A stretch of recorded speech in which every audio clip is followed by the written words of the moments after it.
Bom, hoje a gente vai receber uma pessoa muito especial, porque é uma pessoa que estava com a gente desde o ano passado na Ecotrilhas. E, como vocês já sabem, se você está no grupo, é o Miguel Schuster, biólogo, mestrando ali em ecologia na UFSC, né? Agente temporário ambiental também no ICMBio. A gente vai ter o privilégio também de, né, estar com o Miguel na próxima trilha. Então, olha só, dois coelhos numa cajadada só. Aula e trilha junto com o Miguel. Então vai ser super, super, super legal. E hoje é uma introdução, assim, ao tema, né, sobre o que a gente vai ver também lá na ESEC. Vamos falar sobre as unidades de conservação, vamos falar também sobre as diferenças entre, né, biodiversidade, ecologia, preservação, conservação, enfim. E puxo para você a palavra, Miguel, fica à vontade.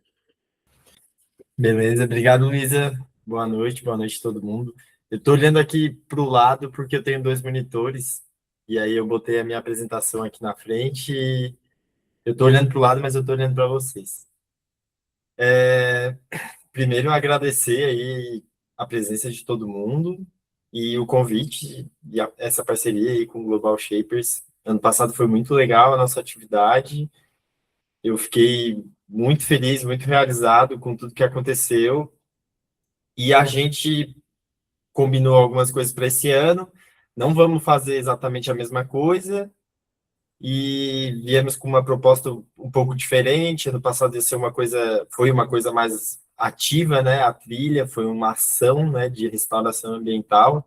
Esse ano a gente vai fazer mais uma interpretação sobre o ambiente. E no ano passado eu preparei uma conversa um pouco mais voltada para mecanismos internacionais que surgiram para a conservação do meio ambiente. Então, eu que trabalho com conservação já há alguns anos, eu fui entendendo que nada disso, nada dessas iniciativas estariam acontecendo se não fosse um consenso entre os países e dentro dos países, né, entre as sociedades, de que isso é uma coisa importante e de que a gente tem que dar atenção para isso. E aqui no Brasil, a gente está no país com a maior biodiversidade do planeta. Então, a gente tem uma legislação ambiental muito avançada, muito elaborada, que é referência para o mundo todo, mas que ela só se deu graças a esses movimentos internacionais. E aí, para esse ano, eu pensei em a gente falar aqui em aula um pouco mais sobre esse contexto de conservação dentro do Brasil, por que que a gente trabalha com isso, por que que tem gente trabalhando com isso. Não é só para fazer vídeo para National Geographic, e não é uma crítica, porque a National Geographic faz um trabalho incrível de divulgação, né, e de sensibilização, mas existem alguns outros motivos que não é só pela beleza estética, pela beleza cênica das paisagens, que também são motivos muito valiosos por si só de a gente já conservar, já preservar. Então, coisas mais específicas sobre o ambiente que a gente vai estar, eu vou deixar para a gente conversar mais ao longo da trilha mesmo.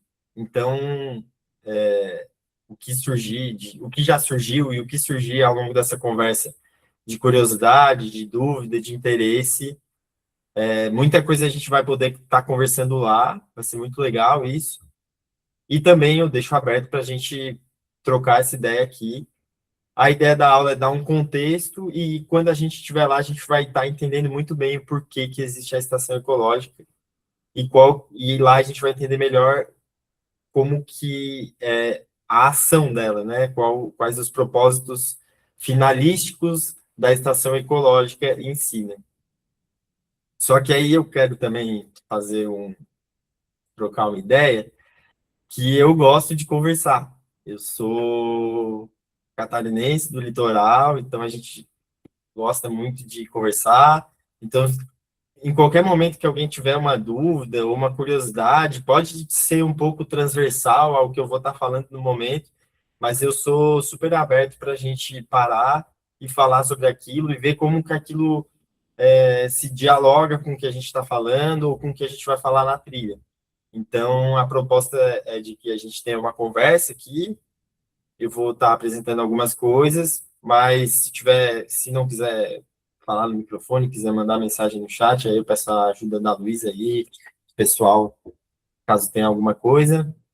E logo mais eu vou me apresentar melhor, mas eu ia perguntar se estaria tudo certo, se o pessoal topa, se faz sentido a gente fazer uma rodada de apresentação agora, mesmo online, cada um falar ou digitar, se não quiser falar, se não quiser abrir câmera, tá tudo bem, mas eu adoraria que a gente tivesse essa troca agora. Então, eu acho que eu vou deixar para me apresentar no final, por último, não no final, por último. Então, se alguém quiser começar a puxar a bola aí, eu ficaria bem feliz. Eu posso começar. Valeu. Eu sou a Luísa, eu tenho 27 anos, eu sou formada em Relações Internacionais. Eu não tenho um vínculo muito forte com temas de educação ambiental, apesar de estar como coordenadora do projeto junto com a Maria Clara. Mas de um tempo para cá foi algo que começou a me interessar bastante, porque eu namoro com o Lucas, que está aqui com a gente, e a gente vive fazendo trilha por vários lugares. A gente fez uma trilha já, mais longa que a gente já fez foi 16 quilômetros, ida e volta. Então a gente gosta muito ali de ver a natureza, de ver as árvores, saber quais são as árvores, as plantas, os pássaros. A gente gosta bastante de ouvir os pássaros no meio da trilha, assim, também, os animais. E a gente gosta de saber quais animais são esses, quais são os nativos, quais são os invasores, quais são exóticos, animais e plantas e tal. E eu acho que é isso, assim, eu me interesso pelo assunto e também tô bastante empolgada para hoje, né? Posso continuar, então? Oi, gente, eu sou a Maria Clara, eu tenho 28 anos, sou formada em jornalismo, e a minha maior, digamos que aproximação com o tema de sustentabilidade e ambiente é que eu já fiz pesquisas acadêmicas, sou pesquisadora acadêmica, mas eu já fiz pesquisas acadêmicas ligadas a meio ambiente, com foco em problemas ambientais. Então, eu já estudei, assim, por bastante tempo, notícias sobre problemas ambientais. Então, foi um tema que eu achei bem legal e foi a minha primeira inserção na área da pesquisa. Então, é um tema meio que de aconchego para mim. Eu vou aproveitar, ó, que a Sol mandou aqui a mensagem, vou falar dela, tá? Sou a Sol, tenho 27 anos, sou da Argentina e engenheira agrônoma. Faço mestrado em recursos genéticos vegetais, trabalhando com mirtáceas frutíferas nativas da Mata Atlântica. Quem mais, gente? Grazi?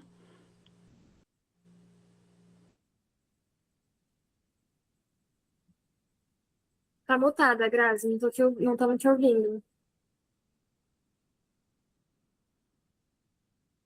Ainda não.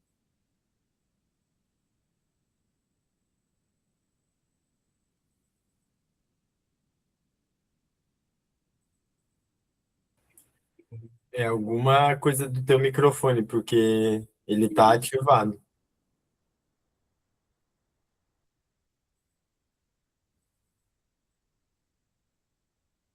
Se tu quiser, Grazi, ver o problema no microfone, a gente já chama outra pessoa para poder continuar. Pode ser? Aí você volta depois. Agora Pode ser, eu tô procurando a mão para levantar aqui, mas não tô achando. pode ir, André. Então, boa noite novamente. Eu sou o André, né? O André Pilger, sou da Engenharia Civil, tenho 40 anos e sou apaixonado pela natureza, né? Eu gosto da engenharia civil por outras questões, né? Mas assim, eu sou contra concretar tudo, sou contra fazer empreendimentos gigantes sem tratamento de esgoto, né? Cara, eu fico impressionado como é que pode estarem fazendo grandes empreendimentos, mas assim, tratamento de esgoto zero, né? Então eu já tô mais amaciado nessa ideia, digamos assim, embora eu não seja da área do meio ambiente, mas chegou o momento, né, galera, de nós, o mundo, todo mundo parar com isso e tentar, não digo reverter, porque o processo de reverter vai levar alguns anos, né? Mas assim, botar a mão na consciência, né? E fazer que nem hoje eu mandei ali, me empolguei ali num áudio de 10 minutos, mandando pra galera de fazer pequenas ações, né? Da sua casa, separar o lixinho, tal, de grão em grão a gente chega lá. Então eu sou apaixonado pela natureza, gosto muito dessa parte, e eu vou tentar, dentro da minha área, assim, preservar, né? Assim, a minha ideia é talvez fazer assim, construções ecológicas, construções de acessibilidade, de baixo custo, para moradia para todo mundo. Acho que é essa a ideia, né? Mais ou menos isso. Oi! E o meu filho Eros está aqui também de apoio, tá, pessoal?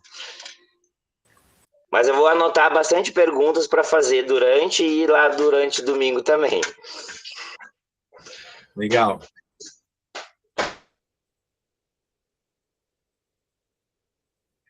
Vamos lá, Bruna. Oi, meu nome é Bruna, sou shaper também, tenho 25 anos, sou biomédica e faço doutorado em neurociências, trabalho com tratamento com planta medicinal, que é a cannabis, a maconha. Amo a natureza, trabalhei com análises ambientais na graduação, inclusive meu TCC sobre isso. Boa, Bruna. Grazi, conseguiu? Estão me ouvindo? Agora sim. Tá, ok. Bom, boa noite, pessoal. Meu nome é Graziela, eu sou guia de turismo e condutora ambiental. Me formei no IFSC em 2012, em condução ambiental, e em 2020 em guia de turismo. Entre outros cursos complementares também, já atuo há bastante tempo, interpretação do patrimônio natural e cultural também. E na verdade, eu quis participar, né, desse grupo para fazer uma reciclagem, porque a ênfase da condução é fazer a interpretação da fauna e da flora, da geografia do lugar aqui onde a gente vive, né, Florianópolis. E eu sou natural de Porto Alegre, e vivo aqui já há 24 anos, quase 25, esse ano vai fazer. Então, é um lugar que eu me apaixonei bastante, então eu moro muito próximo à praia, pratico esportes na natureza, então isso já vem se integrando à minha pessoa há bastante tempo. Então, eu estou aqui para aprender com vocês, reciclar, já fiz cursos de sustentabilidade, a questão do lixo, né, de reciclagem, enfim, também no IFSC, e estou aqui para aprender com vocês. É isso. Maravilha, Grazi. Obrigada. Gabriela falou: boa noite, pessoal. Sou a Gabriela, tenho 23 anos, faço economia na UFSC, sou bolsista de extensão em um lab que trabalha com comercialização de alimentos orgânicos e agroecológicos. Estou há uns 2 anos próxima do assunto da sustentabilidade. Boa, Gabi. Israel comentou: boa noite, galera. Sou Israel, tenho 18 anos, passei em ciências biológicas na UFSC. Olha só, calor, Miguel. E estou começando agora nesse mundo da biologia, mas já adianto que quero conhecer tudo que eu puder. Valeu, Israel. Mais alguém, gente? Abre o microfone, mandar uma mensagem aqui no chat. É super importante esse momento. Andréa, por favor. Oi a todos. Eu sou Andrea, sou shaper do Valparaíso, Chile. Eu sou engenheira em energia e meio ambiente e trabalho com empresas B em Chile, mas também no Brasil e Latinoamérica. E estou muito animada por conhecer mais desta palestra e também da trilha que vamos a fazer domingo. Boa, Andréa, muito obrigada. Mais alguém? Posso Brenda. falar? Claro. Então, boa noite, eu sou a Brenda, eu tenho 33 anos, sou guia de turismo e condutora ambiental no início da carreira, então ainda estou na fase de desenvolvimento como profissional, né, e eu quero muito poder trazer de alguma forma essa conexão, né, com a natureza, com o patrimônio cultural também, para as pessoas que estão viajando, né, para tentar criar uma conexão maior do que, né, mostrar que viajar pode ser muito mais do que, né, só ficar em bons hotéis, né, e E o turismo de massa, eu quero fazer algo diferente, trazer significado para o turismo, né? É isso que eu quero. Boa, Brenda, muito obrigada. Mais alguém, gente, no chat ou no microfone? Pode falar, Ellen, por favor. Então, meu nome é Ellen, né? Eu tenho 31 anos. E, na verdade, eu sempre atuei na área da tecnologia ali, eu sou engenheira de telecomunicações, mas de uns anos para cá, né, eu sempre tive muito inserida na natureza, né, sempre fazendo trilha no oceano, e daí agora, recentemente, eu passei para técnico em meio ambiente no IFSC e eu estou na primeira fase, né? E aí eu acredito que vai ser uma ótima oportunidade estar aqui com vocês. Obrigada, Ellen. Mais alguém? Podemos seguir? Boa. Bora. Prazer conhecer todo mundo. Muito legal. É uma turma um pouco diferente da turma do ano passado. Eu vejo que tem bem mais gente. Ano passado o pessoal era interessado na área ambiental também, mas esse ano tem bem mais gente que atua ou pretende atuar. Isso, nossa, isso é muito legal, assim, acho que a gente vai ter, não sei como é que está sendo as outras atividades, né, como é que foram, mas imagino que a própria turma está trocando muita experiência, muita coisa, e esse é o processo, né, de desenvolvimento, tanto profissional como educacional, é essa troca sempre, né? Então, eu fico bem feliz de que tem mais gente, assim, um pouco mais da área. Eu lembro que tinha até uma pessoa que era bióloga no grupo, mas acho que ela não está aqui hoje. Mas legal, tem aluno de biologia.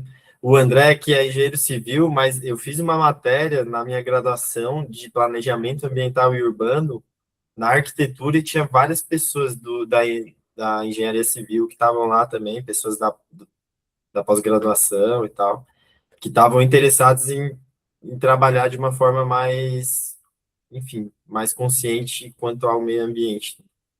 Então, em todas as áreas, né, a gente tem essa possibilidade. E na vida pessoal também, né, como o André falou. Eu acho que eu vou começar aqui a apresentação, então. Se apresente, Miguel. Eu vou fazer isso. Tem uma página, vamos ver. Dá para ver? Tá todo mundo vendo a apresentação? Sim, estamos vendo. Tá. Qualquer coisa vocês me comuniquem aí, mas acho que está funcionando aqui. Bom, esse título achei muito bom, foi uma ideia, acho que da Luísa, das nossas trocas sobre o conteúdo. O futuro é lamaçal, a terra dá, a terra quer. A gente vai falar mais, conversar mais com esse título na própria saída de campo, na trilha. Aqui eu vou tentar construir uma base para a gente conseguir dialogar lá melhor, como eu falei. Não sei se todo mundo está familiarizado com esse nome, esse termo, né? A Terra dá, a Terra quer. Ele é um livro de um grande pensador contemporâneo brasileiro que, de certa forma, ele é uma das grandes inspirações para o movimento ambientalista brasileiro hoje, brasileiro não, mundial, né? Hoje, e do que está se construindo dentro da conservação de forma geral, no mundo inteiro. Assim.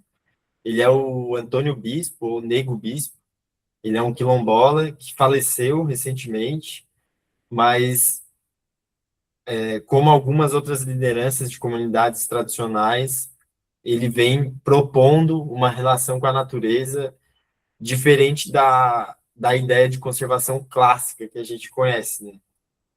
E tem outro termo também que é o futuro ancestral, que é de outra liderança que conduz muito bem os debates ambientalistas no mundo, que é o Ailton Krenak, também brasileiro, uma liderança indígena, que a fala dele, o livro dele é O Futuro Ancestral, né? E aí a gente tem o lamaçal, porque a gente vai estar no manguezal, e que muitas vezes é um tipo de ambiente completamente ignorado principalmente pela urbanização e pela cidade.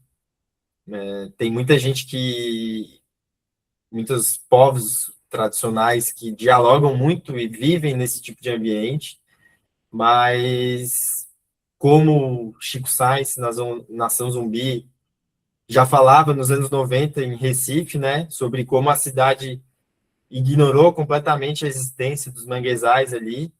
A gente tem esse contexto acontecendo em Floripa, né? Eu trabalho dentro de um manguezal, o meu escritório, vocês vão conhecer, a gente vai conhecer, é dentro do manguezal, e semanalmente eu me deparo com gente em Floripa, morador de Floripa, que não conhece, não sabe que tem manguezal em Floripa. Pessoal que é nativo e tal, todo mundo sabe, né? Mas isso é muito doido, enfim. E aí vou falar um pouco de mim. Eu sou Miguel Schuster, eu sou biólogo, eu formei pela UFSC, sou mestrando em ecologia lá. O meu projeto de mestrado é um projeto de restauração ambiental de ambientes recifais. No ano passado, na aula, a nossa atividade prática foi um manejo de espécies exóticas invasoras. Eu não sei o quanto que todo mundo está familiarizado aqui. Se alguém não souber o que, que é e quiser comentar ali no chat, daí depois a gente fala um pouco mais sobre isso. Mas é um problema ambiental, as espécies exóticas, né? E eu trabalhei, desde que eu entrei na biologia, eu trabalhei com invasão biológica em diversos contextos. O meu TCC eu fiz com javali na Serra, com comunidades rurais e como as percepções dessas pessoas sobre a presença do javali. Trabalhei muito com planta, muito com restauração terrestre e manejo de plantas exóticas. Mas hoje, no meu mestrado, eu estou fazendo esse experimento de restauração, que é por causa de um coral exótico invasor que acontece na Ilha do Arvoredo, aqui perto de Floripa. É o coral-sol. Então, é um coral que foi trazido do Oceano Pacífico para cá, através das embarcações e tal. E ele está invadindo vários ambientes brasileiros, ele está invadindo desde o Ceará até Santa Catarina. Então, existe um esforço nacional muito grande de remoção do coral-sol dos ambientes rochosos, dos ambientes recifais.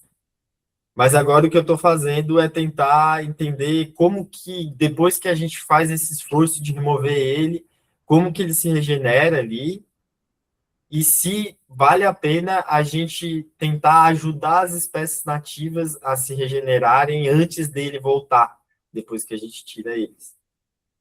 Então, esse é o meu trabalho, pelo Laboratório de Ecologia de Ambientes Recifais, ali da UFSC, do Centro de Ciências Biológicas. Mas o meu trabalho mesmo, diariamente, eu sou agente ambiental do ICMBio. Quem não sabe o que é ICMBio, talvez muita gente tenha ouvido falar, mas não sabe exatamente o que é. Ao longo aqui da conversa eu vou falar um pouco mais sobre isso. E também, assim, estou super aberto para a gente conversar, perguntar sobre a minha trajetória aí na biologia. Eu tive uma experiência muito legal que foi em Fernando de Noronha. Eu fiquei um ano lá trabalhando pelo ICMBio e aí trabalhei com muitas coisas diferentes. O pessoal que é da área e tem interesse, assim, eu estou super disposto a gente conversar. Ó, que legal. Ah, eu conheço a Tainá. A Tainá é minha colega de laboratório. A Brenda falou aqui que conhece uma doutoranda que trabalha com a remoção do coral-sol também. Beleza, vamos começar agora, então. Tá. Primeira coisa que eu queria perguntar, e eu queria realmente que o pessoal falasse, pode digitar também, qual que é a diferença, o que que vocês interpretam sobre essas três palavras, ecologia, biodiversidade e conservação? Existe alguma diferença entre elas? Existe alguma, por exemplo, conservação e ecologia, ou biodiversidade e ecologia, e como que a conservação pode se relacionar? Então, eu queria ver, assim, o que o pessoal tem de conceito sobre essas palavras mesmo. Se alguém quiser começar.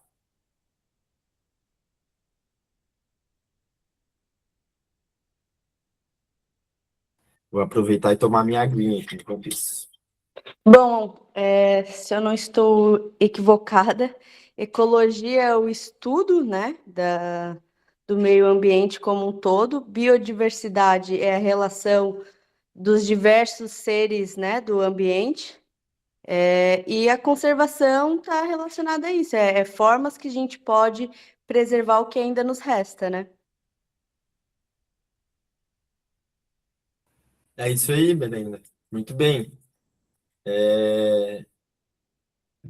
A gente, assim, quem fala, costuma conversar um pouco mais sobre a questão ambiental, já começa a se familiarizar com esse tema, mas tem muita gente que se interessa e que gosta de natureza, mas que não entende assim, muitos dos conceitos que estão por trás, né? Então, por exemplo, ecologia, desde os anos 40, dos anos 30, é visto como, na verdade, é uma ciência, né? A ecologia, mas esse termo é usado para preservação, na ideia de preservação, assim. Então, tem uma pessoa um personagem brasileiro, que pouca gente sabe, mas que foi uma das primeiras pessoas a começar a botar esse tema, assim, em pauta, que é o Tom Jobim. Ele se considerava um ecologista, uma pessoa que era pró-meio ambiente, né, um ambientalista e tal. Mas ele não se chamava de ecólogo, né, que é a pessoa que estuda e que se debruça sobre esse assunto. E não necessariamente um ecólogo ele vai estar totalmente alinhado com as questões de preservação ambiental. Assim, ele pode usar as ferramentas da ecologia para fazer um trabalho sobre produção, sobre como destruir um ambiente da forma mais rápida para poder produzir ali algum recurso, alguma plantação de alguma monocultura, né? Enfim. E então, vamos lá. A gente tem algumas definições de ecologia, né? A principal definição mais aceita é a do Krebs, que é um grande ecólogo de populações, que ele deu lá em 1972. A ecologia é o estudo científico das interações que determinam a distribuição e a abundância dos organismos. Então, é bem o que a Brenda falou. É uma ciência, é um estudo. A pessoa que é ecóloga, ela se dedicou anos da vida dela para poder falar sobre aquilo ali com propriedade. Assim. Então, existe um espaço de respeito assim, sobre quem está assumindo esse lugar, né? E esse termo... Opa! Tá, não. Vamos para a diversidade aqui, pessoal. Diversidade biológica a gente pode dizer que é o objeto de estudo da ecologia.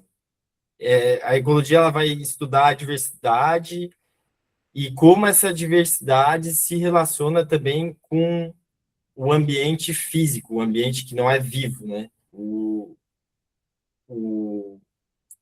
Como a gente costuma chamar de o meio biótico, que é o que tem a vida, e o meio abiótico. E esse conceito ele começou a surgir e ser bem estruturado na Eco 92, ou Rio 92. Não sei se todo mundo já ouviu falar, mas é a Convenção das Nações Unidas sobre Meio Ambiente e Desenvolvimento, que aconteceu aqui no Brasil. E aí, alguns documentos saíram ali da Rio 92, e o principal deles, quando a gente fala de conservação, é a Convenção sobre Diversidade Biológica, que é um tratado, um documento que vários países, todos os países que estavam na Rio 92, assinaram, e ele traz toda uma base, um arcabouço legal para esses países começarem a se movimentar internamente, a fazerem melhores políticas de conservação. Pode falar, André. Não, eu só ia comentar, depois tu pode falar melhor para nós, que a gente teve agora também me fugiu o nome agora, COP, alguma coisa assim, né? Agora, esse ano ainda. COP 30, né? Tá certo? COP 30. Acho que talvez seja mais atualizado, até porque eu gostaria de saber se saiu alguma coisa do papel ou ficou por isso mesmo.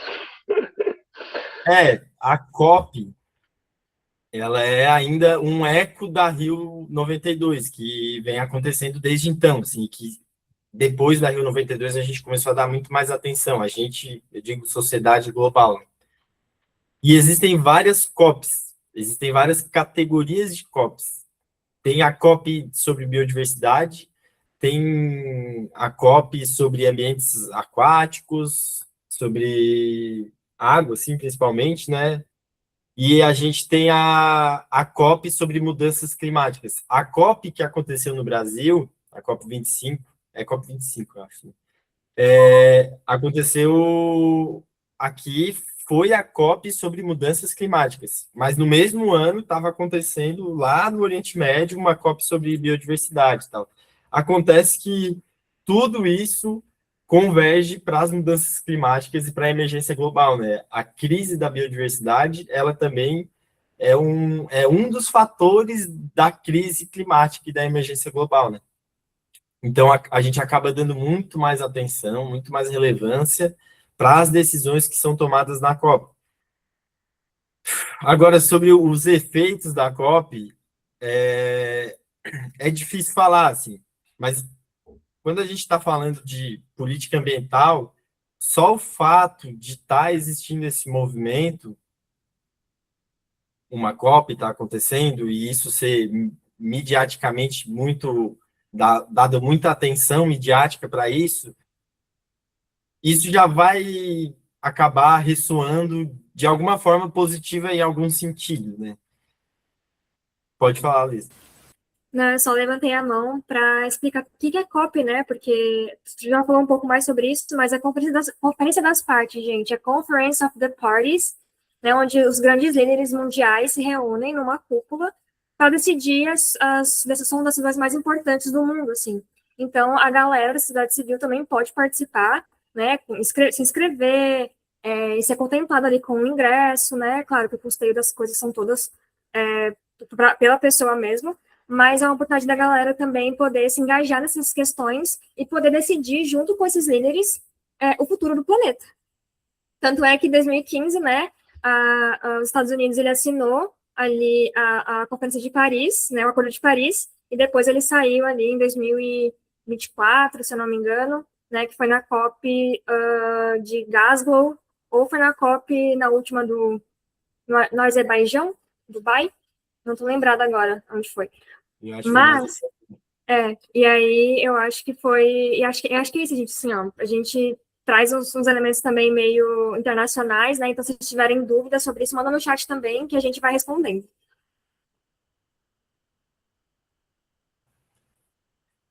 Então, é um espaço de disputa, né?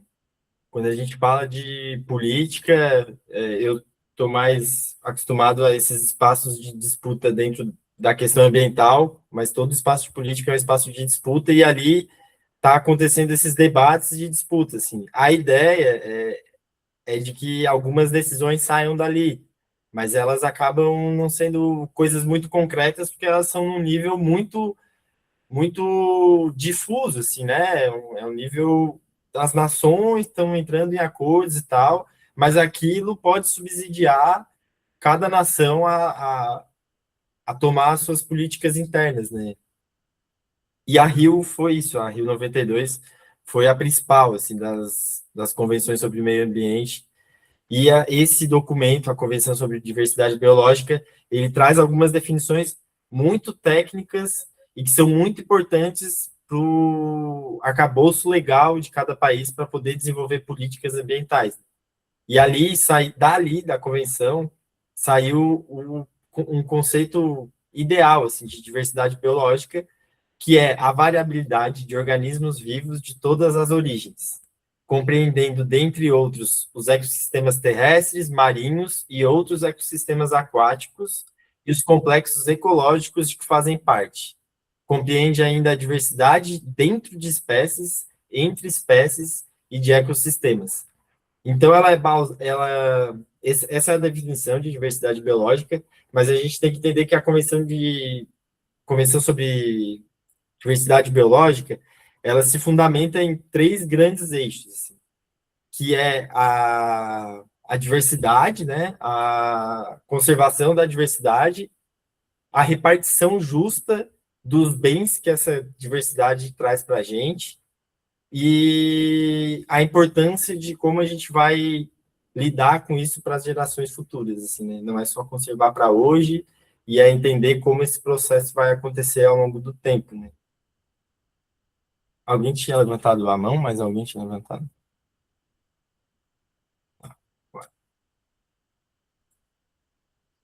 Agora eu tenho uma pergunta. Conservação e preservação. Alguém quer comentar qual que seria a diferença sobre esses 2 conceitos?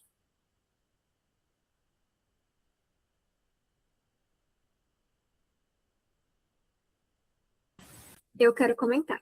Eu acho que tem uma analogia, tipo, em casa, sabe?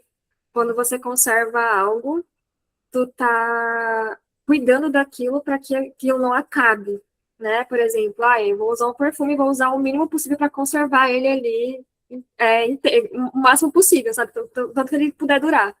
E preservar, eu acho que é uma coisa meio... Quando a gente tá em casa, né? Acho que preservar, assim, eu acho que é... Você não mexe naquilo, sabe? Tipo uma relíquia. Tu ganhou da tua avó, e aí tu... Por exemplo, sei lá, também é um perfume, mas é um perfume antigo, tu não vai nunca usar porque tu tá preservando ele pro resto da vida. Então, eu acho que tem essa analogia, assim, sabe? Conservar é mais usar o mínimo possível para não acabar, e preservar é não usar nunca. Não tocar. Não, é bem por aí mesmo. Boa. Adorei a analogia. É isso mesmo. Preservação é um termo, a gente até pode chamar assim um pouco ultrapassado, né? Quando surgiram as primeiras ideias, iniciativas no início do século XX de políticas de preservação ambiental, elas surgiram num contexto bastante ocidental e de distanciamento do ser humano para a natureza, né? Então, os primeiros parques nacionais, eles surgiram nessa ideia de, tipo, vamos pegar esse pedacinho de terra e vamos isolar ele do ser humano.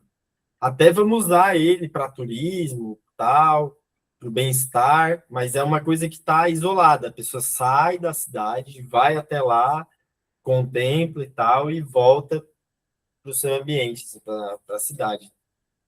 E com o tempo, o termo conservação começou a ser muito mais usado, porque é exatamente como a tua analogia. A gente conserva na ideia de que a gente vai usar aquilo ou que a gente faz parte daquilo de alguma forma, né? Mas é isso aí.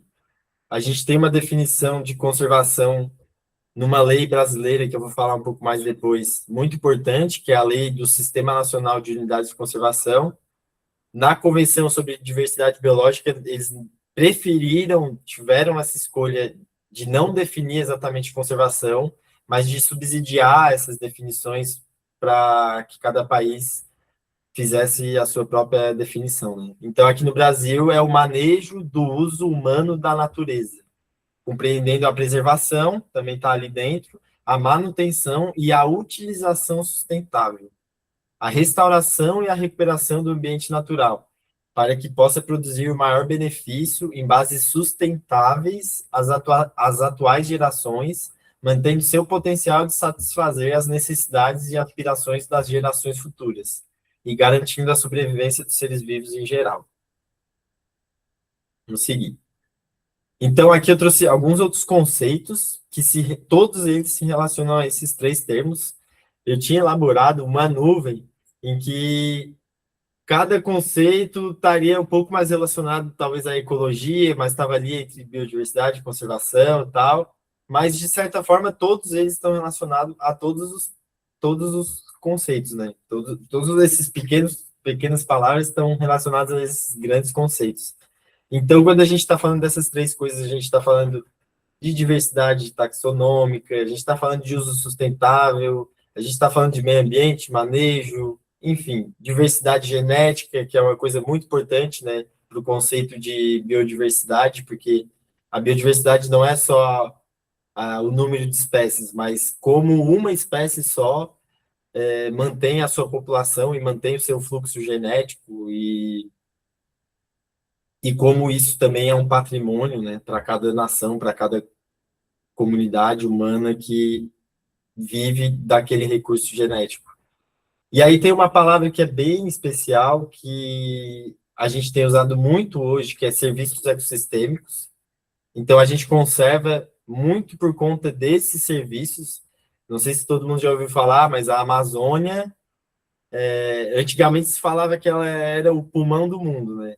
E hoje a gente está muito popularizado isso de que, graças à Amazônia, existe um sistema de rios voadores que a Amazônia puxa essa água do oceano e joga aqui para o sul do continente sul-americano, né? Isso é um grande serviço ecossistêmico que a Amazônia tem para todo o sul do continente, né?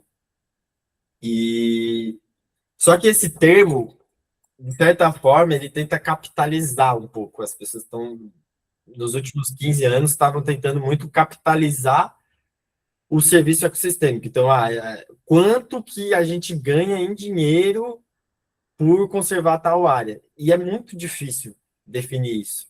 Então, hoje, nos últimos 2, 3 anos, nesses documentos internacionais e colaborações internacionais, tem se dado prioridade para esse termo contribuições da natureza para as pessoas, porque ele tenta ser um pouco mais amplo e ele tenta se dissociar um pouco da capitalização do recurso natural, mas sem também deixar de ter essa relação também. Dentro das contribuições da natureza para as pessoas, a gente também considera que existe um valor financeiro, né, que é retribuído por nós, por estar mantendo ou não uma área natural.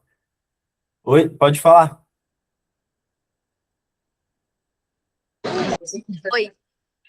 Oi, é só uma perguntinha, tipo, dentro do nosso ecossistema na ilha, eu queria saber um pouquinho mais sobre o bioma, assim, que é o maior, assim. É uma curiosidade minha, assim. Não, legal. Então, tu falou dois termos, né? Ecossistemas e bioma. A gente tem, tipo, uma hierarquia, assim. O bioma seria uma coisa maior, assim. Então, a Mata Atlântica é um bioma. O Cerrado é um bioma. A Amazônia é outro bioma. A Caatinga, o Pantanal. E é uma definição um pouco política, assim. Ela leva principalmente as características ambientais e geológicas em conta, mas ela também é uma definição meio arbitrária, assim, né? Tipo, quais são os limites da Mata Atlântica, né? É difícil a gente definir isso Mas, exatamente. tipo, aqui na ilha tem mais. Eu sei que tem a Mata Atlântica, mas, tipo, tem mais. Como que eu posso dizer? A porcentagem maior seria mais de Mata Atlântica ou não? Então, toda a ilha é Mata Atlântica. Toda Florianópolis todo o litoral catarinense é Mata Atlântica. Mas a gente tem muitos tipos de ecossistemas diferentes dentro de cada bioma. E aí que entra, né? Aqui em Floripa, a gente tem principalmente a Mata Atlântica clássica, né? Que é aquela floresta, né? Atlântica, que a gente chama tecnicamente de Mata Ombrófila densa. É um nome meio chato. A gente tem a restinga, tem os manguezais e os ecossistemas marinhos ali também, né? Que a gente pode considerar. Então, é principalmente esses 3 tipos de ecossistemas, assim. E cada um deles também vai ter as suas facetas, assim. A restinga, a gente vai ver lá em campo que a restinga tem a restinga arbórea, tem a restinga arbustiva, tem a restinga herbácea, ela tem algumas camadas, assim. O manguezal, normalmente, os manguezais são muito parecidos. E a mata ombrófila densa, que é aquela mata atlântica clássica, ela também vai ter uma diversidade muito grande, assim, como ela vai estar representada. Então, eu não sei te dizer qual que é o que tem mais, se é Restinga ou Mata Atlântica, mas é esses dois, principalmente. E aí, é muito legal, porque, não sei se já foi na Lagoinha do Leste.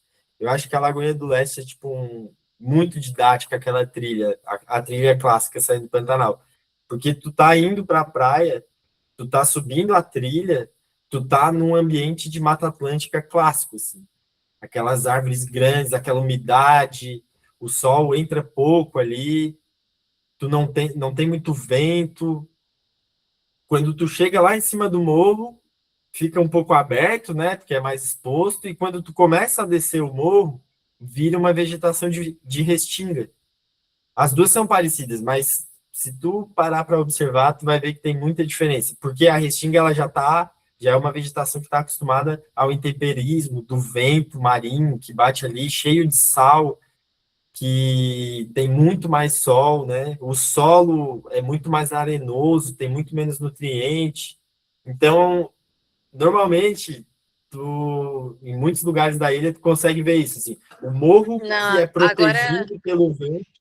agora eu entendi. Realmente, tipo assim, a ilha tem essa mistura mesmo. Fica até difícil de eu te pedir a porcentagem, porque entendi. É, Porque é quando a gente faz uma trilha, bem a Mata Fechada, a Mata Atlântica, e depois a gente vai para um lugar que é mais aberto, tem uma lagoa, que nem ali na Lagoinha do Leste, ou na Lagoa do Peri. Fica um pouco difícil também de ter a porcentagem. Então, mas bem né? explicado. Obrigada. Valeu, valeu.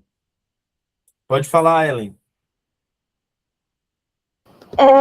Então, na verdade, eu só queria saber a diferença ali se a restinga arbórea, né, tipo, restinga arbórea avançada, sei lá, ela seria considerada, ela é a mesma coisa que uma floresta umbrófila densa, ou elas são, tem coisas assim que caracterizam, uma é uma coisa, outra é outra, ou tem nomenclaturas diferentes, mas são a mesma coisa. Mas, A arbórea, no caso. então, é difícil tu caracterizar, assim, botar um limite, né, de caracterização, assim. Mas, de forma geral, a gente vai interpretar, se a gente tem que fazer alguma análise sobre um ambiente ali, pelas espécies que estão ali, e elas, tem muitas espécies que acontecem nas duas, né, tanto na Mata Atlântica quanto na Restinga Arbórea, mas de forma geral, pelas espécies, pelo tipo de solo, pela característica dos indivíduos que estão ali, tu consegue determinar, assim, a Mata Atlântica clássica ali, a floresta ombrófila, em teoria, ela deveria ter indivíduos muito grandes, né? Indivíduos de 30 metros e tal, que a Restinga Arbórea não tem. A Restinga Arbórea vai chegar a 10, 15 metros, 20 talvez, mas uma Mata Atlântica bem preservada vai ter muita árvore de 30 metros ou mais. E a gente não vê isso na ilha. Por quê? Porque praticamente toda a Mata Atlântica da ilha, praticamente todo hectare assim, de Mata Atlântica foi destruído já, para gado, para criação de cana-de-açúcar. Então, se a gente vê as fotos antigas de Floripa, assim, a gente vai ver os morros tudo pelado. Não tem esses matos que a gente vê hoje. Então, então, é mais difícil de observar isso aqui em Floripa hoje, porque essa mata ombrófila desse, ela está se regenerando ainda. Então, a gente não vai ver aqueles indivíduos gigantes e tal, que em mata primária, que é a mata virgem, que a gente chama, né? A gente vai conseguir identificar melhor. Mas a dinâmica ecossistêmica da Restinga Arbórea é um pouco mais rápida, assim. As árvores crescem e morrem rápido, então elas não crescem tanto quanto elas vão crescer na mata ombrófila densa, sabe? É aí. E aí, se a gente vai num lugar plano e vai andar, assim, do mar em direção ao continente, tu vai ver primeiro uma restinga herbácea, depois uma restinga arbustiva, depois uma restinga arbórea, e quando tu vê, tu tá naquela Mata Atlântica clássica. É um gradiente, né? Ah, entendi, valeu. Obrigada. Opa, vou continuar aqui então, galera. Agora, falando um pouco... Ah, tem uma pergunta ali da Grazi. Tá chegando um ápice de Mata Atlântica de regeneração. Cara, isso é muito difícil da gente saber, porque não existe ainda nenhum caso que aconteceu isso, assim, que chegou ao exatamente como era antes, né? É um processo muito lento. O que a gente, tipo, repara hoje com o que aconteceu em Floripa é que realmente, em nível de cobertura, essa vegetação se recuperou muito rápido, muito mais rápido do que se esperava nos anos 80. Os ecólogos e tal achavam que para ter floresta como tem hoje em dia em Floripa ia demorar muito mais tempo. E hoje a gente já vê o morro cheio de floresta, né? Todos os maciços aqui de Floripa e tal. Então ainda falta ser estudado isso. Não, ainda não chegamos lá. E na ecologia é um pouco difícil assim de prever, porque algumas pessoas argumentam que talvez nunca chegue, né? Porque o processo de recuperação, de regeneração, ele não é o mesmo processo que levou aquele ambiente natural original. Então, talvez a gente tenha que plantar mudas específicas, fazer um manejo ali de restauração para isso acontecer. Ou esperar, né? Vou continuar um pouco aqui.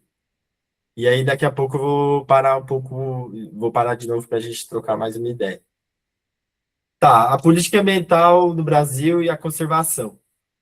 Em 1972, teve a Conferência de Estocolmo, que é uma dessas convenções internacionais e tal, que já começou a falar muito sobre meio ambiente, é tipo uma coisa pré-COP ali, né, mas na mesma pegada.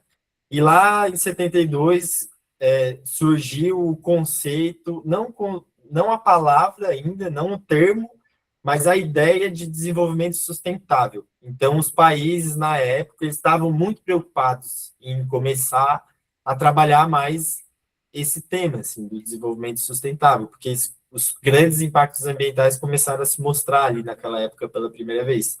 E aí a ditadura militar, o governo militar, criou a SEMA, que seria tipo o, o protótipo do Ministério do Meio Ambiente, assim, que a gente tem hoje, né? Que é a Secretaria, tá, enfim.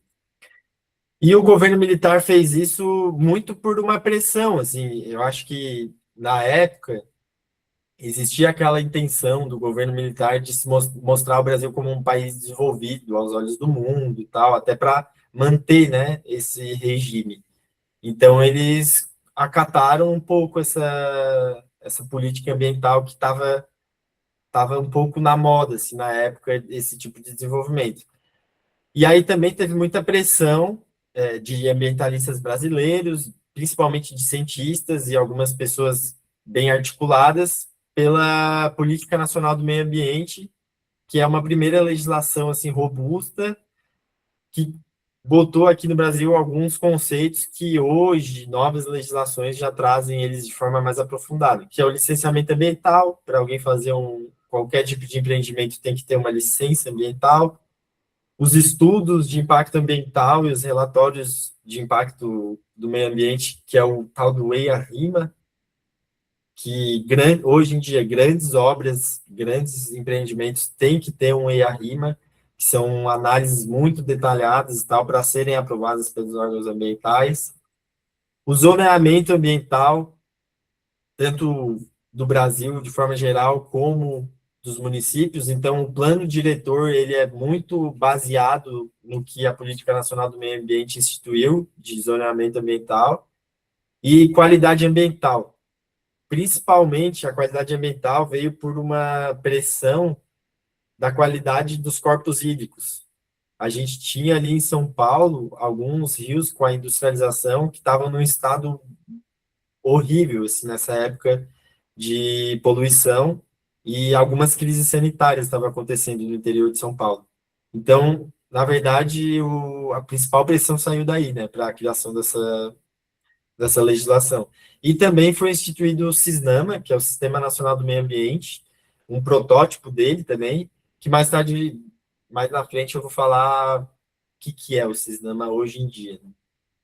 E aí, nos anos 80, a gente teve essa liderança, que é o Chico Mendes, não sei se todo mundo ouviu falar dele já, que ele é um líder seringueiro de uma comunidade tradicional do Acre, E aí, ele e a Aliança dos Povos da Floresta, que ele acabou virando a principal liderança, eles começaram a perceber que eles só iam ter direito de usar aquela terra se eles aliassem o movimento deles com o movimento ambiental e mostrassem como é importante eles estarem ali para aquela terra ser conservada e permanecer ali, né, aquele ambiente.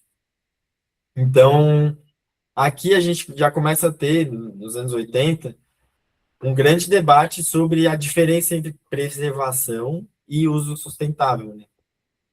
Então, o Chico Mendes foi muito importante para a Constituição de 1988, o movimento dele, e depois ali da redemocratização, a gente também surgiu essa liderança indígena que até hoje atua de forma muito impactante, né, no movimento ambiental, que é o Ailton Krenak, que ele esteve na Assembleia Constituinte e ele fez o famoso discurso da invocação à terra, em que, ao passo em que ele tá discursando, ele pinta toda a cara, como o povo dele costuma fazer, né?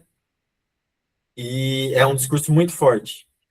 E foi muito influente esse discurso para a elaboração da Constituição. Hoje a gente tem uma Constituição que tem um artigo específico sobre o meio ambiente, que é o artigo 255, não sei se ele está aqui, e ele diz que todo brasileiro, né, tem direito ao meio ambiente ecologicamente equilibrado, bem de uso comum do povo e essencial à sadia qualidade de vida. Impondo-se ao poder público e à coletividade o dever de defendê-lo e preservá-lo para presentes e futuras gerações. É muito importante essa parte aqui, que é a coletividade, né? Então, é uma responsabilidade que não é só do governo, é uma responsabilidade da sociedade. A preservação do ambiente minimamente, enfim, que a gente consiga sobreviver de forma mínima, né?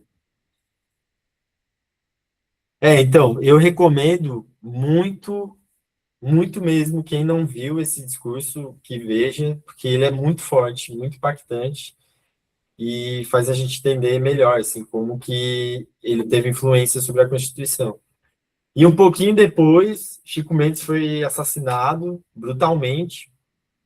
Então a gente consegue ver como até hoje, né, existem muitos movimentos que são contrários ao movimento ambientalista e que, por uma lógica de exploração instantânea, acabam acabam oprimindo, né, esse tipo de movimento, mas sem entender de que é um movimento para um bem difuso, né? Ninguém quer se beneficiar sozinho da pauta ambiental. Nos anos 90, que a gente vai ter principal, assim, desenvolvimento da legislação ambiental brasileira, o conceito de desenvolvimento sustentável está super na moda no mundo todo, e começam os principais debates sobre mudanças climáticas e sobre a emergência global da crise climática.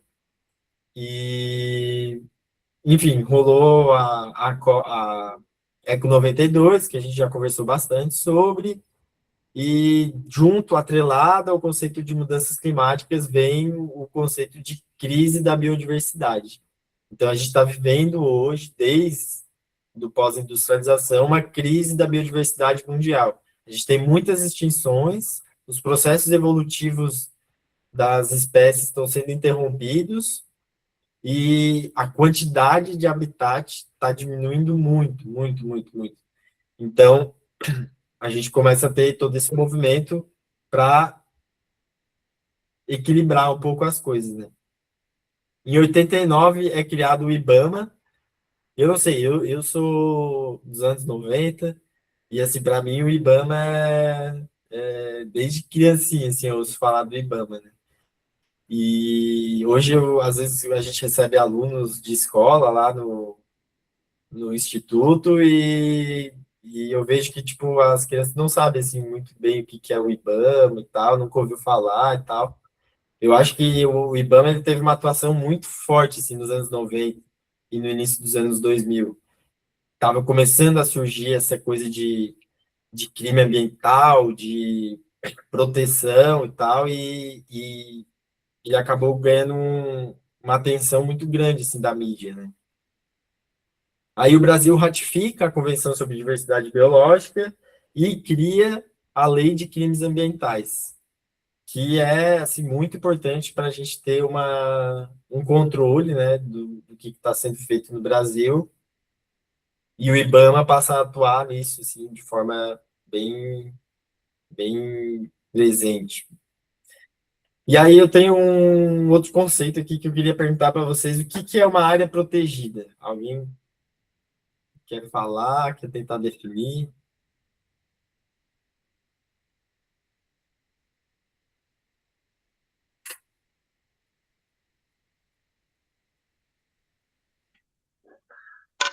Eu vou tocar aqui. Ó, alguém ligou o microfone.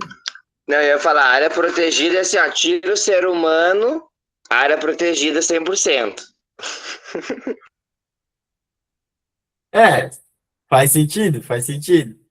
Mas no inglês, né, a gente traduz área protegida para unidade de conservação. O termo protected area, no inglês, no Brasil a gente chama de unidade de conservação. Aqui no Brasil, o termo área protegida, ele é um pouco mais amplo. Ele abarca 3 tipos de territórios, né?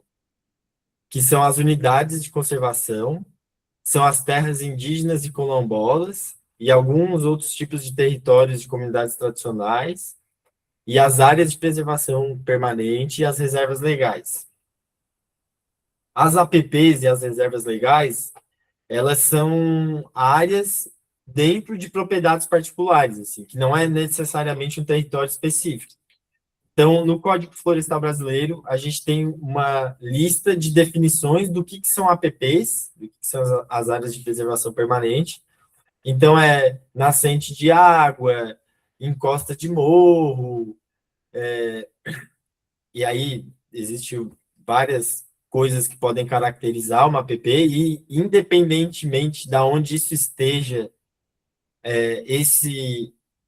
essa área vai ser protegida e ela vai estar sob um regime de, de legislação ambiental específico para proteger elas, e as reservas legais, né, que toda propriedade rural ela tem que ter uma porcentagem do seu terreno de reserva legal, onde a vegetação nativa tem que ser conservada.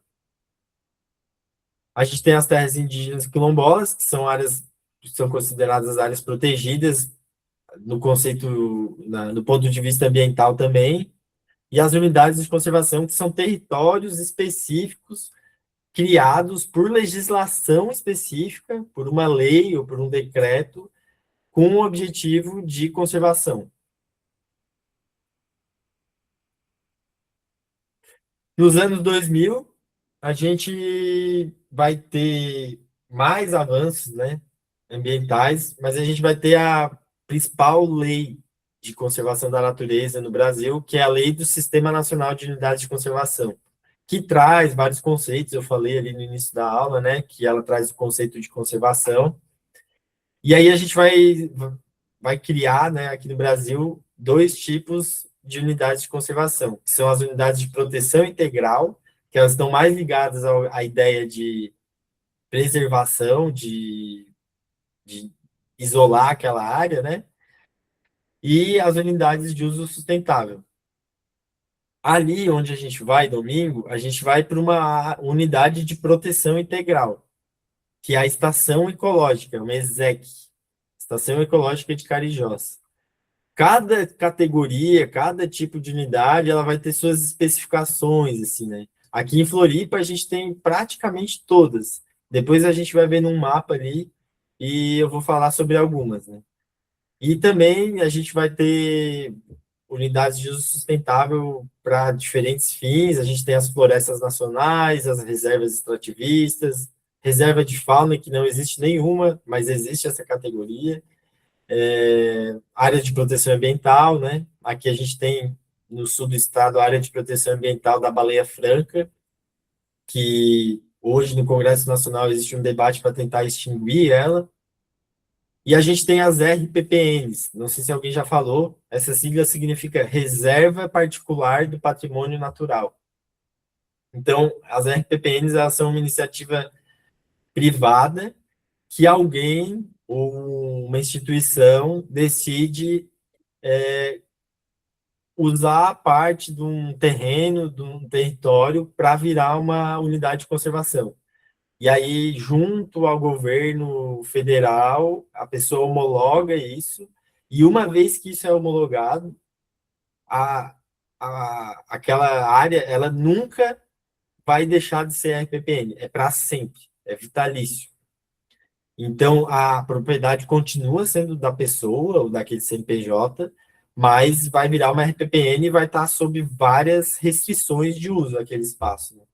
Então, é uma iniciativa bem bonita, assim, de pessoas ou instituições que fazem RPPNs, porque dá para tu tentar aproveitar com turismo e tal, mas, de certa forma, é uma contribuição que tu vai dar para a posterioridade, né?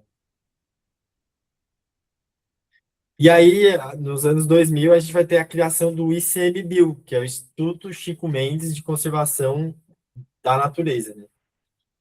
E vai ser ali no contexto do governo Lula, da Marina Silva, que foi uma parceira do Chico Mendes nas lutas. Ela é do Acre, ela também é seringueira, e foi talvez a ministra do Meio Ambiente mais icônica que a gente tem no Brasil, né? E aí, o que acontecia? As unidades de conservação federais, criadas pelo governo federal, elas eram geridas pelo IBAMA. Só que o IBAMA já era um órgão que tinha muita demanda. E era só um departamentozinho lá para cuidar de mais de 13% do território nacional. Sim, mais ou menos 14% do território nacional são unidades de conservação do ICMBio. Essa porcentagem é muito por conta das unidades da Amazônia, né, que tem umas unidades gigantes lá. E aí, a Marina Silva viu que talvez fosse necessário que existisse um instituto especializado só na conservação, que não precisasse se preocupar tanto com a parte de ações de proteção, assim, no sentido de punição, né? De fiscalização e de punição. Claro, o ICMBio faz a fiscalização dessas unidades, mas essa parte mais de ação, de multar a galera e tal, ficou para o IBAMA, e o ICMBio faz mais a gestão desses territórios e o estudo sobre esses territórios, né? Então, o ICMBio ele é responsável pelas unidades de conservação e pelos centros nacionais de pesquisa. Existem vários centros de pesquisa sobre biodiversidade do governo brasileiro, e eles são unidades do ICMBio, né? E aí também, ali em 2007, com a criação do ICMBio, a gente acaba tendo mais ou menos a configuração do que a gente tem até hoje do Sistema Nacional do Meio Ambiente, que ele é centralizado no Ministério do Meio Ambiente, e tem os órgãos executores, que é o IBAMA e o ICMBio, e os órgãos executores locais, que a gente pode chamar, né, regionais e locais, que são os órgãos seccionais, que são os órgãos ambientais dos governos estaduais e os órgãos ambientais dos municípios. Aqui em Santa Catarina a gente tem o IMA, não sei se todo mundo já ouviu falar, o Instituto do Meio Ambiente de Santa Catarina, e a Floran, que é a Secretaria Municipal de Meio Ambiente, ali, né, Fundação Municipal do Meio Ambiente de Florianópolis. E aí é muito importante a gente entender que, além do Ministério do Meio Ambiente, a gente tem o CONAMA, que é o Conselho Nacional do Meio Ambiente. E é ali que está o grande espaço de debate e de tomada de decisão da sociedade brasileira, porque é um conselho, então ele é composto por representações diversas da sociedade. O governo está ali, mas interesses privados vão estar ali, empresariado, ONGs, associações. Então, como qualquer conselho, né, é um espaço de disputa e de tomada de decisão muito importante. Quando no governo federal, na gestão anterior do Bolsonaro, ele reduziu muito as cadeiras do CONAMA, Então, esse espaço ele estava mais limitado, né? Ele ficou menos democrático. E aí agora ele voltou a ter o número de cadeiras original, que é o dobro do que tinha, e a gente possibilita ter mais representações ali, né? E um espaço mais amplo de debate. Também tem o órgão superior, que é o Conselho de Governo ali, que está muito vinculado ao presidente da República. Aqui em Florianópolis, a gente mora na capital, assim, que mais tem área preservada do Brasil. E aqui, nesse mapa da direita, está melhor de ver as unidades de conservação que a gente tem aqui no território. Mas esse mapa da esquerda, ele é um pouco mais atual, assim. Então, olha só, é muito território voltado para a conservação em Floripa. A gente vive num lugar muito especial. E aqui é de 2019 essa imagem. Essa imagem aqui já é de 2025, e a gente tem aqui, ó, uma mancha gigante aqui no meio, ó, que não tem aqui. Esse é o Revis do Maiembipe, o Refúgio da Vida Silvestre do Maiembipe. É uma unidade de conservação nova, a mais recente aqui da ilha, e ela pega todos esses maciços que separam a Lagoa da Conceição, ali do Ratones, do Saco Grande, do meião aqui da ilha, né? E isso foi uma grande conquista do movimento ambiental, apesar de a maioria da população do estado ser contra a pauta ambiental. Mesmo assim, a gente conseguiu ter esse espaço, esse território aqui para conservação dentro da ilha, né? A gente também tem o Morro do Lampião, que está aqui. Não, que está aqui, ó. Que não era, que é um refúgio da vida silvestre novo também. Ele é municipal. E aí uma coisa que é importante a gente entender é que existem unidades de conservação municipais, unidades de conservação estaduais e unidades de conservação federais. Elas são todas criadas por lei, mas uma é criada por lei municipal, outra por lei estadual e as federais por lei federal, né? No ICMBio, a gente cuida só das unidades de conservação federais, que em Floripa são duas. É a Estação Ecológica de Carijós, onde a gente vai, e a Reserva Extrativista do Pirajubaé, ali na ida para o aeroporto. Aqui no sul, essa parte marinha aqui, que está em azul, é a APA da Baleia Franca, que acaba chegando em Floripa também. Então, a gente vai ter a reserva extrativista, que eu já falei. Ali, quem vai para o aeroporto, vai para o sul da ilha, sempre passa por ali. Tem uma estrada que corta ela no meio. É uma unidade de uso sustentável, voltada para a conservação, para a conservação não só da biodiversidade que está ali, mas das práticas tradicionais de pesca e de coleta do berbigão ali, né? E a gente tem a Estação Ecológica de Carijós, onde eu trabalho, que é o Núcleo de Gestão Integrada de Florianópolis do ICMBio. Porque ali a gente faz a gestão da Estação Ecológica, a gente faz a gestão da Ilha do Arvoredo, que ela ia estar mais ou menos aqui, mas não está aparecendo nessa imagem, e também faz a gestão da área de proteção ambiental do Anhatomirim, que a Ilha do Anhatomirim está mais ou menos um pouco aqui para a esquerda, e ela pega um território aqui de Governador Celso Ramos, e é um tipo de unidade de uso sustentável também, voltado para a conciliação entre as populações de golfinho que tem ali e dos pescadores, né? Então, é tanto para conservar os golfinhos, quanto para conservar a prática de pesca artesanal, tradicional, o modo de vida que tem ali, várias comunidades de pesca, e que, na verdade, eles entram em conflito, né? Esses dois grupos, os golfinhos e os pescadores, e a gente está ali tentando conciliar a coexistência dos dois. E aqui, eu sei que nosso tempo está um pouco apertado, peço desculpa, gente, já estamos encerrando.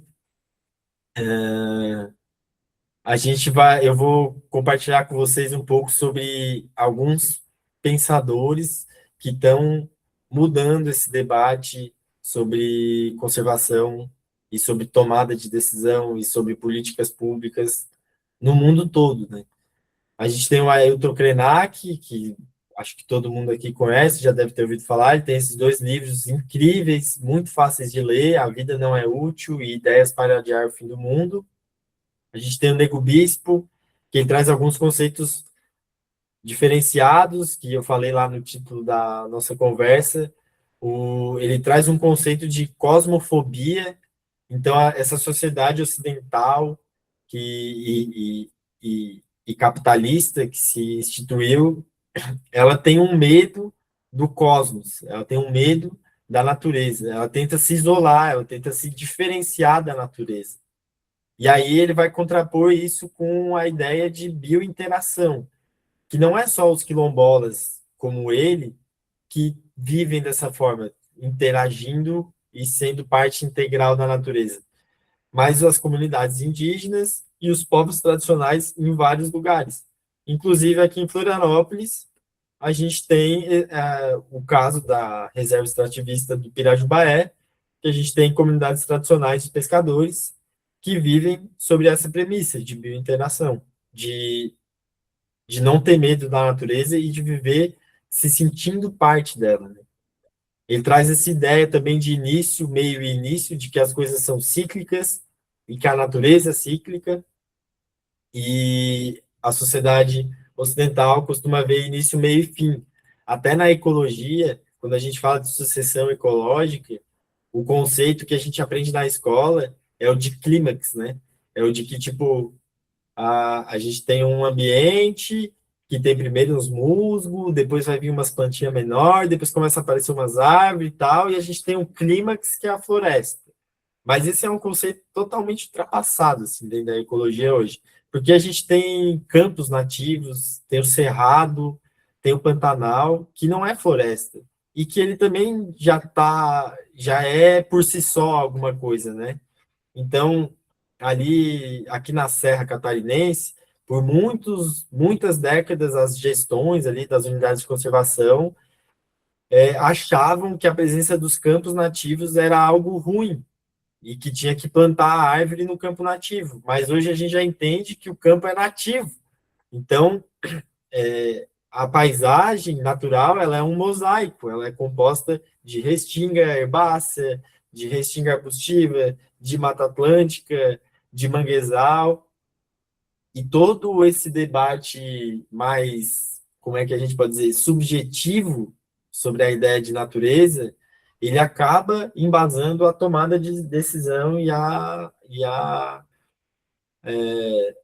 as ações que a gente tem no dia a dia na gestão da biodiversidade, né?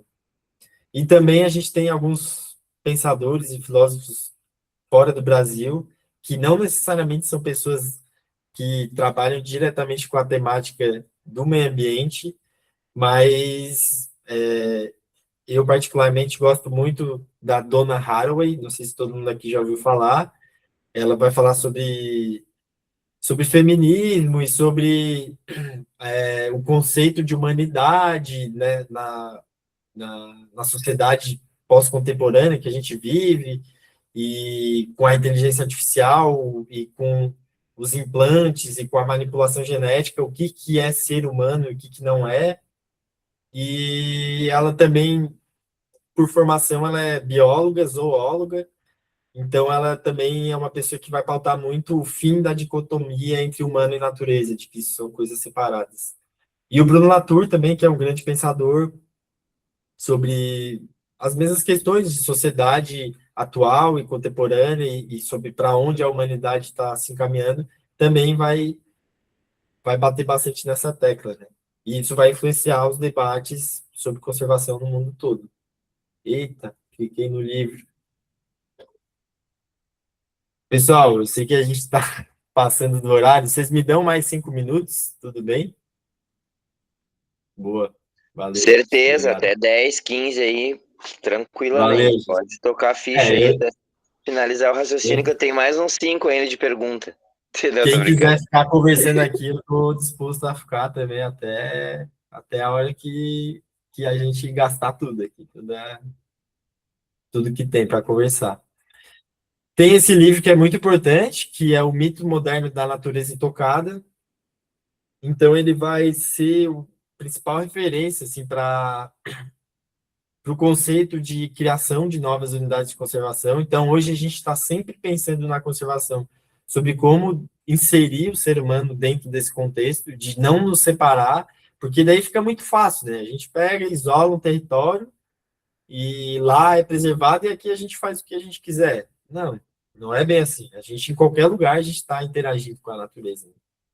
E aí vem agora muito forte esse conceito nos debates, que é o conceito de sociobiodiversidade, que vai incluir a diversidade de culturas, línguas, cosmologias, história, técnicas do conhecimento e práticas, formas de percepção, classificação e tratamento do mundo, de comunidade e de organização social. Então, as coisas acabam se misturando, né? As ciências sociais, a antropologia, com o debate sobre conservação e meio ambiente. E a gente tem que tentar entender como essas coisas se relacionam, né? Qual que é o resgate que a gente pode fazer dessas relações, que, na verdade, a humanidade, por muitos milhares de anos, viveu dessa forma, e só nos últimos 500 anos que a gente começou a ter essa separação tão forte, assim, né, da natureza. E isso tudo, gente, é porque a gente vive hoje uma crise climática muito evidente, né, que a gente pode perceber no dia a dia, tanto localmente quanto globalmente. Não é só por causa disso que a gente resgata essas questões, né? Realmente o modo de vida hoje, para muita gente, ele está adoecendo. Quem está dentro das cidades, vivendo essa rotina de trabalho sem parar e tal.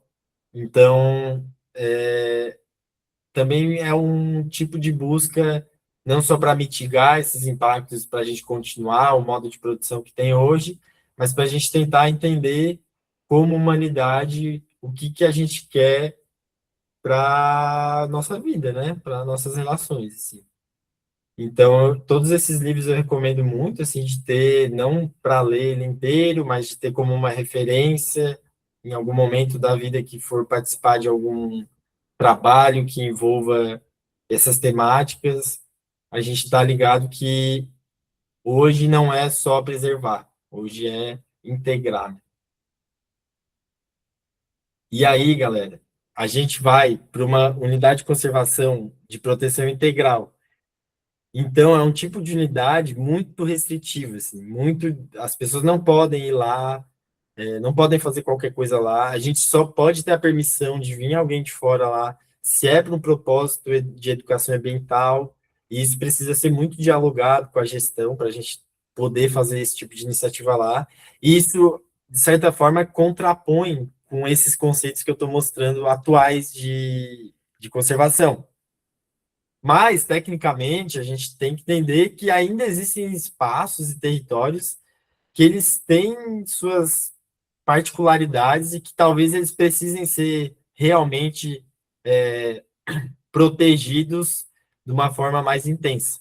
A estação ecológica de Carijós que a gente vai, ela é um desses tipos de territórios. Lá eu vou falar um pouco mais sobre a importância dos manguezais para a natureza e para o ambiente urbano aqui de Florianópolis. Só que para a gente tentar exercitar um pouco essa sensibilidade, eu vou convidar todo mundo aqui a baixar no seu celular o aplicativo do iNaturalist. Alguém aqui já ouviu falar do iNaturalist? Não conheço. Legal, legal. O iNaturalist ele é tipo o Instagram da natureza. Ele é uma plataforma muito difundida já, muito bem desenvolvida. Eu recomendo entrar no site antes de baixar o aplicativo, porque ele é muito bom de andar, de mexer no computador. Mas a ideia a proposta que eu tenho para a gente é de que todo mundo que puder, quem quiser, na verdade, né, baixa o iNaturalist, cria uma conta, e aí, o que é essa plataforma? A gente pode botar registros de espécies, de indivíduos de espécies lá. Então, eu vi um passarinho, um bem-te-vi. Eu vou ali e tirei um bem-te-vi, a foto de um bem-te-vi aqui em casa. Tipo, é legal tirar foto de bichinho e de planta e tal, mas eu ainda posso botar ela no iNaturalist e vincular a data que eu tirei a foto e ao local que eu tirei a foto, ao ponto exato.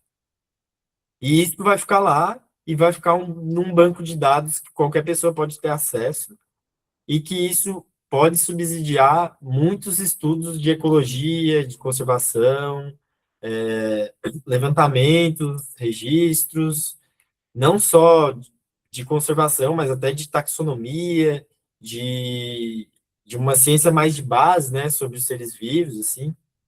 Então, é um projeto de ciência cidadã, que hoje a gente tem também buscado muito exercitar na gestão ambiental. Ele não serve só para gerar esse dado, para alguém usar esse dado e trabalhar, mas ele serve como uma plataforma de sensibilização mesmo das pessoas.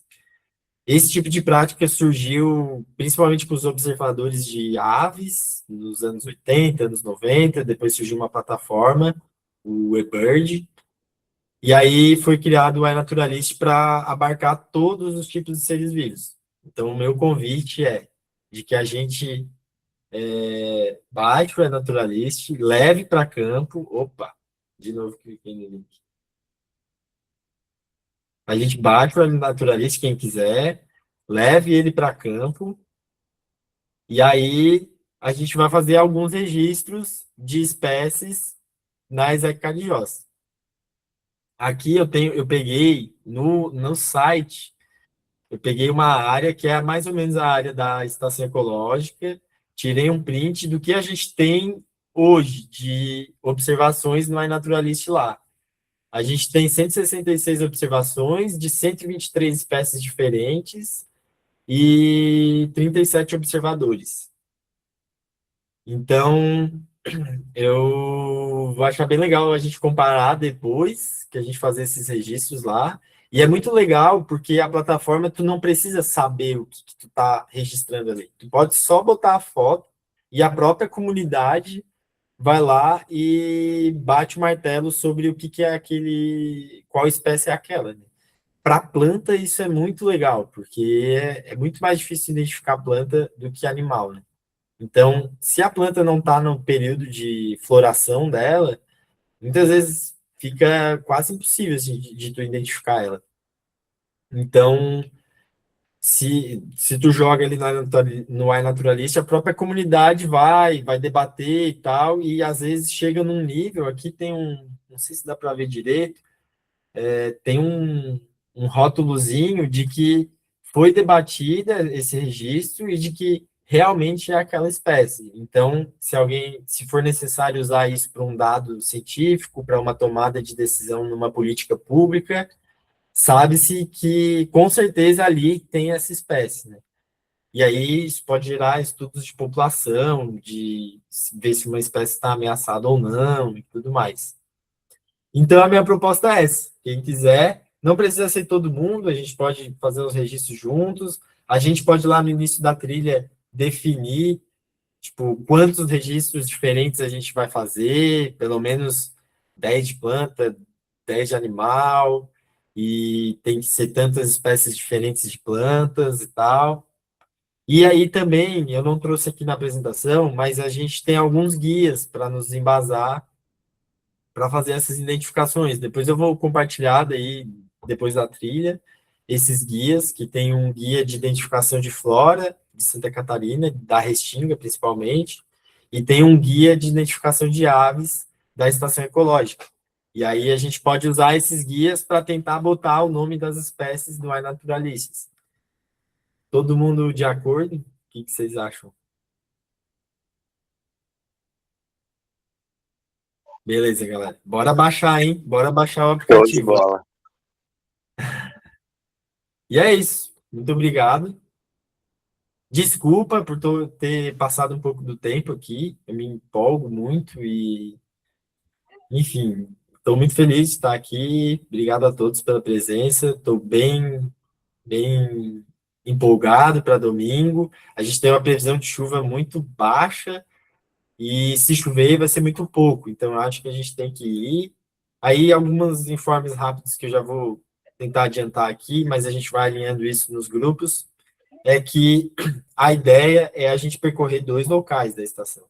Um local lá na sede, imediato lá, que a gente pode andar um pouco dentro do manguezal e falar um pouco sobre o manguezal.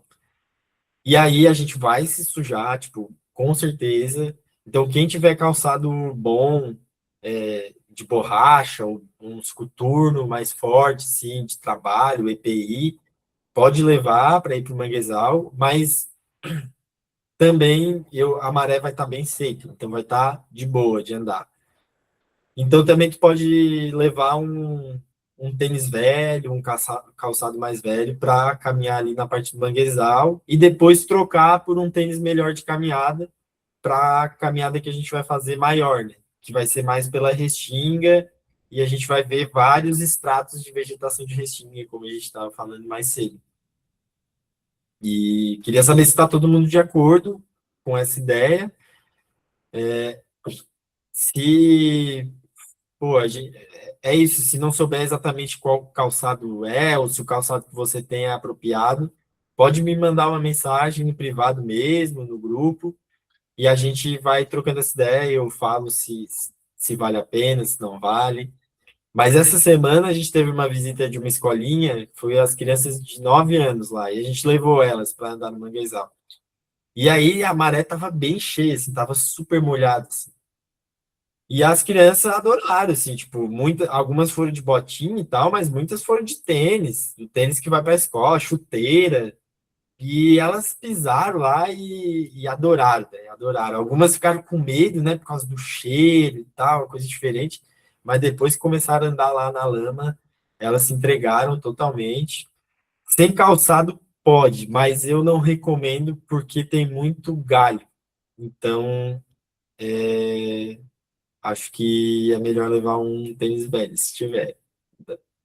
E a gente tem algumas galochas lá, algumas botas de borracha que amanhã à tarde eu posso distribuir, já deixar para algumas pessoas esses exemplares. Tem que ver o tamanho do pé e tal, mas eu tenho pelo menos 4 calçados de borracha para emprestar.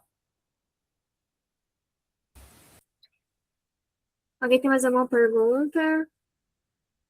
Pro Miguel? Aproveitar esse tempinho. Tudo certo, então, galera. Valeu, galera. Desculpa o horário, mas obrigado, muito obrigado pela atenção. Eu que agradeço, Miguel. Muito obrigada pelo seu tempo, dedicação, conhecimento e compartilhamento também, né, do que você já sabe e do que também está indo aprendendo, né, porque a gente está sempre aprendendo alguma coisa. E vamos tirar uma foto. Eu vou parar a gravação, tá, pra gente tirar a fotinha. E quem não respondeu o formulário de presença, por favor, gente, responda. É muito importante para a gente poder medir o impacto que foi gerado aqui nessa aula. E também, né, para as próximas trilhas e experiências também online, tá? Eu vou parar a gravação agora e a gente tira a fotinha.